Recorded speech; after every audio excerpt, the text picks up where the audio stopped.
Masa tenang Pilkada serentak 2024 dimulai hari ini. Bagaimana seharusnya Bawaslu mengawasi masa tenang dan apa saja pelanggaran di masa tenang yang kerap terjadi? Kita akan bahas bersama Direktur Eksekutif Perkumpulan untuk Pemilu dan Demokrasi atau Perludem, Khairunisa Agustiati. Selamat malam, Mbak Ninis. Selamat malam, Mbak Priska. Kalau bicara soal masa tenang, tadi kan sebelumnya Bawaslu akan mengawasi politik uang dan money politics ini kan kerap jadi perbincangan setiap kali pemilu ya Mbak Ninis. Tapi kan pada praktiknya tidak semudah itu.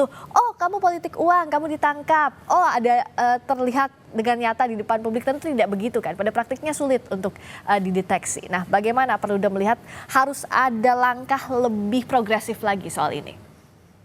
Ya, memang soal politik uang ini kompleks ya, Mbak. Jadi memang nggak sekedar misalnya masyarakatnya yang harus diedukasi gitu ya, atau misalnya peserta pilkadanya, peserta pemilunya yang menahan diri untuk nggak pakai cara instan. Tapi memang ini cukup kompleks. Pertama, kalau kita bicara soal regulasi, regulasinya tuh di Undang-Undang Pilkada sudah cukup jelas sebetulnya. Bahkan ada undang-undang di pasal Undang-Undang Pilkada itu mengatakan baik yang memberi dan yang menerima itu sama-sama bisa dipidana. Nah, tapi dengan pasal ini saja tuh muncul kompleksitas yang lain gitu. Akhirnya masyarakat misalnya dia terima politik uang, dia nggak mau lapor karena takut, nanti saya akan terima. Kalau saya lapor saya bisa dipidana juga gitu misalnya. Atau misalnya kalau mau melaporkan ke Bawaslu gitu ya, masyarakat kita kan juga nggak familiar bahwa kalau mau lapor ke Bawaslu itu ada serangkaian misalnya dokumen-dokumen administrasi, harus ada kronologisnya misalnya kapan kejadiannya, menyertakan bukti, atau misalnya masyarakat juga nggak terlalu paham bahwa ini ada masa kadaluarsanya. Misalnya 7 hari setelah ditemukan itu harus segera dilaporkan. Kalau lebih itu sudah kadaluarsa. Nah, hal-hal seperti ini yang kemudian juga menyebabkan bahwa sulit sekali untuk bisa ditindak. Kalaupun ditindak, biasanya ya hanya menjerat pelaku lapangannya yang bukan tim resmi dari si peserta pilkadanya gitu misalnya. Jadi dari sisi penegakan hukumnya saja memang kalau bicara soal memberikan efek jera, kayaknya juga belum memberikan efek jera. Nah, sebetulnya ada putusan Mahkamah Konstitusi. Nah, putusan Mahkamah Konstitusi ini pada waktu itu memang uji materinya adalah soal sistem pemilu, tapi MK bicara juga soal politik uang. Nah, MK itu mengatakan bahwa kalau memang ada kader partai politik yang terbukti melakukan tindak pidana politik uang, terbukti di pengadilan, seharusnya ada langkah-langkah misalnya pemerintah bisa merekomendasikan partai politiknya dibubarkan. Nah, pasti kan ini bisa memberikan efek jera gitu ya Ya. kepada pelaku politik uang agar nggak main-main gitu. Selain juga kita perlu edukasi kepada publik karena kalau misalnya kita sekarang dikasih 150.000 gitu ya besarannya, itu kan artinya beli putus 5 tahun gitu ya, setahun 365 hari, 5 tahun ada sekitar 1.800 hari, 300.000 dibagi 1.800 hari kan kecil sekali artinya suara kita gitu ya. Jadi edukasi-edukasi ini juga masih terus harus masif dilakukan kepada masyarakat, termasuk juga tadi jajaran pengawas pemilu. Tadi kan Ketua Bawaslu DKI Ya. mengatakan ini bukan sekedar simbolik saja gitu ya, bukan sekedar seremonial saja, tapi juga Bawaslu juga harus punya apa ya, dengan kewenangan yang besar juga harus punya tajinya, juga bisa menunjukkan tajinya gitu, Mbak. Dan dengan tadi proses pelaporan juga yang panjang, efek jerahnya pun masih dipertanyakan. Bagaimana dalam waktu yang singkat, karena Rabu sudah pemilu, untuk ada perbaikan soal ini, Mbak Ninis? Apakah itu terlalu berangan-angan kah bicara ke sana?